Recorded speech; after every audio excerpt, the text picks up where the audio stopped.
Bom dia para vocês. É um prazer estar de novo aqui com vocês na cidade maravilhosa, a cidade que particularmente eu gosto demais. Aliás, eu tento me policiar para não falar esse eu particularmente, né? Não existe eu coletivamente, então é uma redundância, mas eu acabo falando de vez em quando. Para a gente conversar um pouquinho mais sobre, aprofundar o tema da política de frota, sob o prisma do mapeamento e do diagnóstico.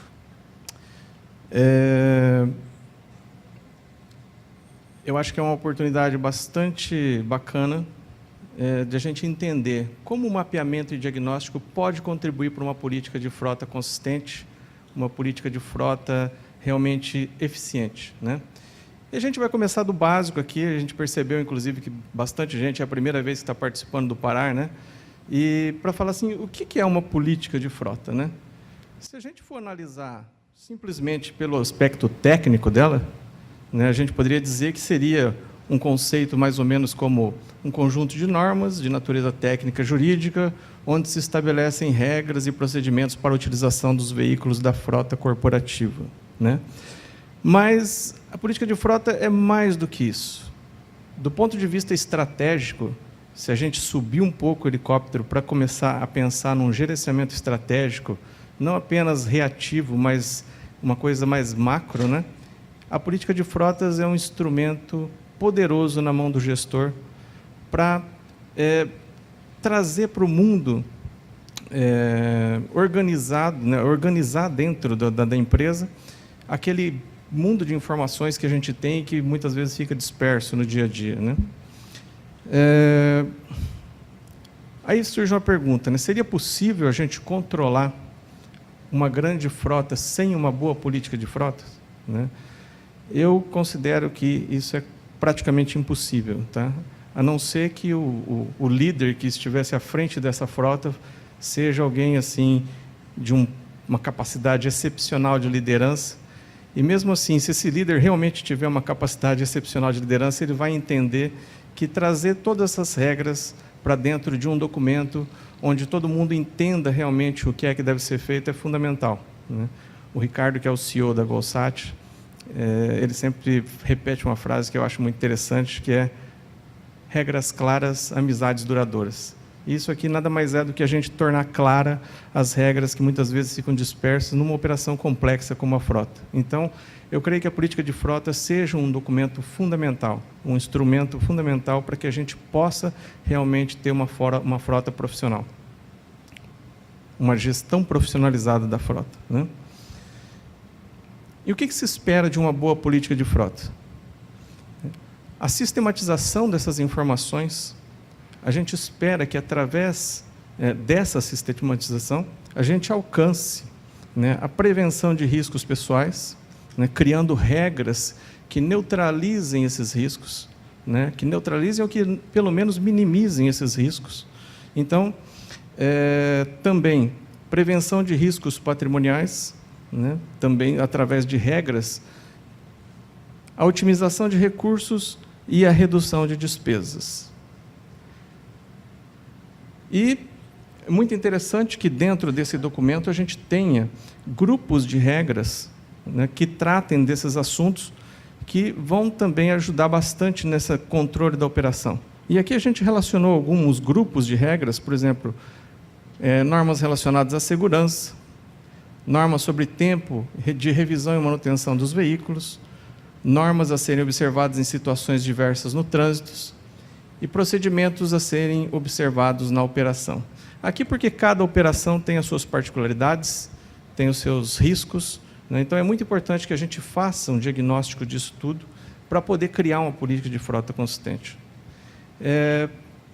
Então, onde que entra o mapeamento e diagnóstico na construção de uma política de frota consistente? Ele é fundamental, porque através do mapeamento a gente vai poder entender o que acontece na nossa operação e, a partir de dados concretos, começar a trabalhar para quê? Para trabalhar a origem do problema. Não só apagando incêndio, né? A gente está, às vezes, acostumado no dia a dia da operação que geralmente é complexa, geralmente é estressante, geralmente falta tempo, a trabalhar apagando incêndios, apagando incêndios, apagando incêndios. Então, aqui, com esse mapeamento e diagnóstico, a gente espera que a gente consiga entender a origem dos problemas e criar normas, procedimentos, regras, treinamentos, enfim, trabalhar para que esse problema ele seja sanado na origem, né? Um remédio não para o sintoma, mas um remédio para sarar a patologia que às vezes está por trás do sintoma. Então, nós trouxemos aqui alguns exemplos, né, de situações que a gente pode levantar na operação para nos ajudar nessa questão da profissionalização dessa frota. Por exemplo, aquilo que já foi tratado aqui, o Arthur falou bastante, o levantamento de dados de sinistro. Através dos dados dos sinistros, a gente tem um banco de dados muito interessante para poder entender quais são os riscos que no dia a dia são mais aparentes, né, dentro da nossa frota, os riscos que acabam gerando acidentes, e tentar corrigir isso, seja através de normas, seja através de treinamentos, seja através até de punição, puxãozinho de orelha de vez em quando, né? Então, o banco de dados de sinistro é muito interessante para que a gente possa, analisando isso de uma forma mais estratégica, tentar entender a origem do problema e trabalhar na origem, e não apenas naquilo que aparece no dia a dia, né? Que são os problemas que resultam da origem. Análise, por exemplo, de acidentes de trabalho, né? Esse também é uma fonte de informações muito importante. Eu vou mais longe, não vou nem falar de acidente de trabalho. Por exemplo, se você fizer uma análise dos afastamentos de trabalho que você teve na sua frota, né? Dependendo, lógico, que quanto maior o número, mais dados você vai ter. Quanto maior o número de colaboradores, mais dados você vai ter para trabalhar. Mas você provavelmente vai poder, vamos fazer aqui alguns insights, entender que você teve lá X afastamentos por problemas ósseo-esqueléticos, lá, por exemplo, dores na coluna, etc. Numa situação dessa, agindo estrategicamente, você fica apto até a tentar imaginar se esse tipo de problema não tem origem na função que essa pessoa está exercendo. Por exemplo, na forma como ele conduz o veículo, né? E está aqui o nosso mestre, aqui, o Roberto Manzini, que fala sempre da importância que tem a posição que o condutor, né, ocupa dentro do veículo, na capacidade dele de dirigir, de reagir, né, e também nessas questões de ergonomia, que acabam gerando problemas. E, aliás, problemas que, por exemplo, podem gerar depois uma doença do trabalho, que depois tem toda uma série de consequências. Até na palestra que nós tivemos a oportunidade de fazer em São Paulo, a gente tratou dessa questão do acidente de trabalho. Essa palestra está disponível, como o Flávio disse, no YouTube, no Estudo Pará. E lá vocês podem entender a complexidade que é, o problema que é, né, uma doença do trabalho dentro da operação, né? Você pode ficar apto a tentar agir na origem do problema, dando treinamento, criando norma, criando regra, né? Isso tudo trazendo isso para dentro da política de frota. É possível fazer isso. O levantamento das manutenções recorrentes na operação, né? As manutenções também são uma fonte de dados muito importantes para que a gente possa trabalhar preventivamente, né? Não só corretivamente, mas preventivamente. Se a gente sair um pouquinho fora da caixa, a gente pode começar a garimpar esses dados e estudar eles de uma forma diferente. Por exemplo, vou usar um exemplo básico assim, tá? Que vocês depois na operação vão ter muito mais condições de identificar outras situações. Você identifica que você tem um índice acima do normal de troca de pastilhas de freio, tá? Isso é lógico que, se a gente for fazer uma inferência básica, assim, a gente vai perceber que provavelmente isso acontece porque o pessoal está correndo demais, está brecando demais e está nessa situação, né, aumentando os custos e colocando a vida deles e de terceiros em risco, né? Se a gente cruza essa informação, por exemplo, com o consumo de combustível, como a Janaína mostrou ali, as diferenças de consumo de combustível, a gente também começa a conseguir fazer links, parâmetros, para traçar um perfil desse condutor, né? Então, são todos dados que são importantes. Se a gente tiver né, a oportunidade de parar para fazer um estudo dessas várias situações, a gente vai perceber que a gente consegue extrair informações que até então estavam ali, mas a gente não conseguia fazer uma síntese delas, né, para daí, dentro da política de frotas, a gente poder fazer um trabalho de base, um trabalho que busque, como a gente está repetindo sempre aqui, resolver o problema a partir da origem dele. Controle de calibragem de pneus. Até o controle de calibragem de pneus, se a gente for analisar bem, ele nem está tão dentro do mapeamento e diagnóstico, mas esse tipo de controle, né, é uma coisa que chama atenção. Também aqui está o Manzini, que fala sobre isso, o César Iani também entende tudo de pneu. É uma coisa tão básica, o ar não custa praticamente nada, né? E a calibragem correta do pneu do veículo, a gente sabe que pode, né, quer dizer, o pneu que não está calibrado corretamente pode ter uma vida útil até 20% menor. O consumo de combustível pode ser até 5% maior num veículo que tem os pneus mal calibrados, e sem contar a questão da segurança, né, que, lógico, um pneu mal calibrado, ele ele reduz muito a segurança do condutor. Então, se a gente colocar tudo isso na ponta do lápis, a gente vai perceber que vale a pena fazer um controle. Vale a pena a gente trazer isso para dentro da política de frota e fazer um controle. Talvez você economize aí 5% da tua operação só fazendo o pessoal calibrar o pneu no momento correto, do jeito correto, né? Que, inclusive, tem a forma correta de calibrar o pneu. A gente pode levantar essas informações e trazer isso tudo para a regra, né? Uma coisa simples, de custo praticamente zero e que pode aí reduzir, vamos dizer, 5% dos custos da sua frota, né? Análise de multas de trânsito. Também as multas de trânsito servem como base para que a gente forme uma série de inferências, cruzando esses dados, por exemplo, com os dados de sinistro, dados de acidentes, dados de manutenção. A gente começa, dentro desse contexto todo, conseguir identificar, fazer um mapeamento realmente do perfil do nosso condutor, do perfil dos nossos problemas, né, o que está acontecendo, e tentar sempre trabalhar na origem do problema, criando regra que minimize ou neutralize esses problemas.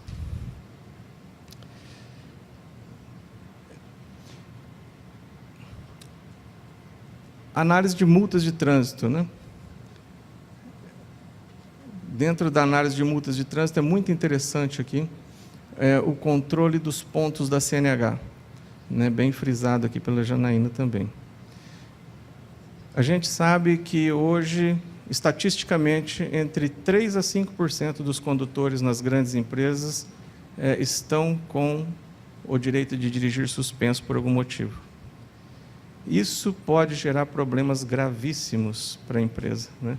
Desde a apólice de seguro, que não vai cobrir um sinistro onde um condutor desse esteja dirigindo, até a corresponsabilização criminal do gestor, que, no primeiro momento, vai se perguntar se ele sabia disso, né? Vai se abrir um inquérito policial, provavelmente, porque ele entregou um veículo para uma pessoa não habilitada, né? Então, são poucas as empresas que fazem o controle dos pontos na CNH, mas é um controle muito importante, porque você não consegue saber, só pela tua operação, se aquele condutor tem a quantidade de pontos X ou Y, porque ele dirige também na residência dele, para a família dele, enfim. Então, esse tipo de controle, né, inclusive depois nós temos uma oficina de política de frota no final da tarde, e aí a gente pode, inclusive, até aprofundar esse tema de como fazer esse controle.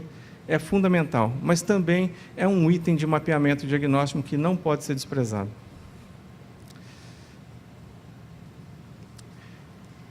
Dentro desse cenário também, né, como o Flávio bem frisou, hoje eu acho que é praticamente impossível uma empresa fazer um controle efetivo sem dados de telemetria, né? Através da telemetria, e telemetria, para quem não sabe, é um termo que se traduz do grego como medir a distância, né? Telemetria, né? Um equipamento que você instala no veículo, mais conhecido como um rastreador, mas que o rastreador tem uma conotação mais de segurança, né? Modernamente, as empresas de gestão de frota, de telemetria para gestão de frota, fazem o quê? Coletam do veículo uma série de informações, e essas informações, através de um sistema de dados, são transformadas em indicadores para que o gestor possa gerenciar a sua frota com base em informações reais, né? E dentro da telemetria, né, são uma série de informações que você pode utilizar para construir a tua regra, trabalhando preventivamente, né? Por exemplo, a utilização do veículo dentro e fora do horário comercial, né? Se você tem que colocar restrições ou não, se isso está te gerando algum problema, ou se isso está te gerando custos excessivos, elevados, enfim, né? O relatório de velocidade excedida, que é fundamental para você entender o perfil da tua frota, e a velocidade implica multa de trânsito, risco de sinistro, consumo de combustível, uma série de informações. Dados do acelerômetro, por exemplo, como aceleração brusca, frenagem brusca, excesso de RPM, esses são todos relatórios que você pode ter acesso através da telemetria, né, para formar um perfil do teu condutor, para poder fornecer treinamento, para poder puxar a orelha, para poder endurecer a regra, se for necessário, né? Tudo isso é muito interessante. Como a Janaína falou aqui, o relatório de tempo máximo do motor ligado sem movimento, né? Isso é uma coisa muito comum, que a telemetria dá condições de que você tenha acesso a essa informação, né? Às vezes o colaborador ele vai almoçar 1h30, ele senta dentro do carro e fica ali com o motor ligado, ou ele tem que esperar ainda 1 hora para aquela visita, ele fica lá dentro com o motor ligado e o ar-condicionado, né? Agora, fazendo um link com a política de frota, por exemplo, a gente sabe que é um princípio de direito, que aquilo que não é proibido é permitido, tá? Se você não tem escrito em lugar nenhum, se você não tem regra nenhuma, se não está na lei que ele não pode sentar dentro do veículo e ficar esperando lá com o ar-condicionado ligado, como é que você vai querer punir esse colaborador? Punir, que eu digo, aplicar uma sanção trabalhista, uma advertência, ou que seja, uma suspensão, se for reincidente, etc. Tá? Eu vejo muita dificuldade se você não conseguir identificar o problema e estabelecer a regra, né? Porque quando você tem uma regra, onde as partes ali se comprometem, assinam, e dizem, a partir desse momento, eu me comprometo a observar, tá. A partir desse momento, a regra está clara. E aí, a infringência da regra te autoriza a aplicar uma punição trabalhista até. Ou autoriza você, pelo menos, a chamar a pessoa, né, e dar um puxão de orelha nela. Mas se você não tem isso de uma forma clara, se as informações ficam vagas, as informações ficam soltas, né? Mas fulano disse, mas não, nunca ciclano falou, enfim. Isso cria uma insegurança, né? Então, é uma forma da gente trazer para dentro da política todas essas informações e fazer isso de uma forma sistematizada, né? Profissionalizando a operação. A ociosidade da frota, que também foi falada aqui hoje, né? Que você pode, através dos dados da telemetria, perceber que às vezes você tem lá 100 veículos na frota, mas você precisa de 95 apenas, né? E isso é uma economia considerável, né? Inclusive, dentro da ociosidade da frota, você consegue depois até estudar, se for o caso, novos sistemas de utilização da frota, né? Como, por exemplo, o pool de veículos, enfim, o compartilhamento de veículos. Então, te permite começar um gerenciamento bem mais estratégico, mais balizado, né? Aqui nós trazemos para vocês, aqui para encerrar, a famosa pirâmide de Frank Beard, né, que lá no interior do Paraná, de onde eu venho, Frank Beard, o pessoal pode traduzir do inglês por a pirâmide do Chico Passarinho aqui. Mas o Frank Beard era um estudioso americano, tá, que ele fez um amplo trabalho na área de segurança. E ele, na década de 1950 e 60, ele mapeou mais de 2 milhões de acidentes de 297 empresas americanas. E ele criou uma pirâmide estatística para comportamentos de riscos e sinistros, ou enfim, consequências graves desses comportamentos. Esses números que nós estamos trazendo aqui, que nós vamos falar um pouquinho sobre eles, na verdade, não são da pirâmide de Frank Beard, mas eles são da pirâmide, a pirâmide de desvios, que foi uma revisão que a DuPont, que tem uma tradição muito grande também na segurança, fez nos anos 90, também fazendo uma ampla pesquisa, chegando às seguintes conclusões. Bom, primeira delas, que os 4 aspectos fundamentais para o controle das perdas são informação, investigação, e análise. Esses 3 primeiros aspectos aqui são bem o foco do nosso evento, né, dentro do contexto de mapeamento e diagnóstico. E o quarto ponto, que é a revisão do processo, é aquilo que nós estamos nos desafiando, que é, através do levantamento desses dados, construirmos processos eficazes a fim de evitar os sinistros, né? Enfim, aquelas situações indesejáveis, né? E se a gente for fazer uma análise aqui desses números, essa pirâmide significa o quê? Para cada 30 mil comportamentos de risco, né, nós temos aqui 300 feridos leves, 30 feridos graves e 1 óbito, né? Agora, se a gente for analisar isso num cenário mais próximo, né, vamos dividir esses 30 mil aqui por 10. Então, nós teríamos 3 mil comportamentos de risco, né? Se a gente analisar aqui numa frota de 100 veículos, para você atingir 3 mil comportamentos de risco não é uma coisa muito difícil de acontecer, né? E, estatisticamente, se você tiver 3 mil comportamentos de risco, você já poderia ter 30 feridos leves, 3 feridos graves. Se a gente não tem, né, se a gente não tem esses números com base nesses comportamentos de risco, provavelmente é porque a gente está tendo sorte, porque esses números são estatisticamente comprovados, né? A sorte é muito bem-vinda, mas nem de longe é o melhor fundamento para que a gente construa a nossa operação. Então, qual é o nosso dever de casa? Nós temos à disposição uma infinidade de dados, apesar de que a gente às vezes está tão acostumado com esses dados que a gente passa por eles sem dar muita atenção. Mas esses dados, eles podem nos trazer aí uma infinidade de informações, desde que mapeados. Não é um levantamento fácil de fazer, não se iludam, não é uma coisa que vai acontecer fácil, demanda trabalho, demanda atenção, demanda cuidado, né? Demanda demanda vontade, né? Porque você vai ter que parar aquela tua operação do dia a dia e vai ter que tentar se debruçar sobre esses dados, fazer levantamentos, enfim.